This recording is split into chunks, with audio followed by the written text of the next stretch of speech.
રાજકોટના શાસ્ત્રીનગર પાસે પોલીસ લખેલી કાર અને બાઇક અથડાતા માથાકૂટ થઈ હતી, જે બાદ નશાની હાલતમાં કારમાંથી ધોકા સાથે બહાર ઉતરીને યુવકે બાઇક ચાલકને ઢોર માર માર્યો હતો। આ બનાવનો એક વિડીયો પણ સામે આવી રહ્યો છે, જેમાં કાર ચાલક પોલીસ કર્મી હોવાનું સામે આવે છે। કાયદાને હાથમાં લઈને લાકડી લઈને બાઇક સવાર ઉપર હુમલો કર્યો હોવાનું સામે આવે છે। રાજકોટમાં કાર ટકરાવા જેવી સામાન્ય બાબતમાં કોન્સ્ટેબલે જ કાયદાને હાથમાં લીધો છે।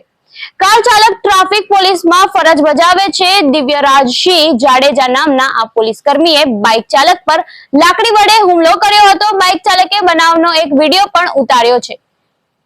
પ્રાપ્ત માહિતી અનુસાર શાસ્ત્રીનગર પાસે નાના મવા રોડ ઉપર યુવકના બાઇક પાછળ પોલીસ કર્મીની કાર ટકરાતી હોય છે, ત્યારે તે બાઇક ચાલકે કાર ચાલકને પોલીસ કર્મીને ધ્યાનથી ગાડી ચલાવવાનું કહ્યું હતું। ત્યારે ટ્રાફિક પોલીસમાં ફરજ બજાવતા દિવ્યરાજસિંહ જાડેજા ગુસ્સે થઈ ગયા હતા અને તેમણે યુવક પર હુમલો કરી દીધો હતો। પોલીસ કર્મી લાકડી વડે યુવકને મારતો જોવા મળી રહ્યો છે। બાઇક ચાલક દ્વારા પોલીસ કર્મી નશાની હાલતમાં હોવાનું પણ આક્ષેપ લગાવવામાં આવ્યું છે। આ ઘટનાથી નારાજ યુવકોએ તંત્ર પાસે આ પોલીસ કર્મી સામે કડક પગલાં લેવાની માંગ કરી છે।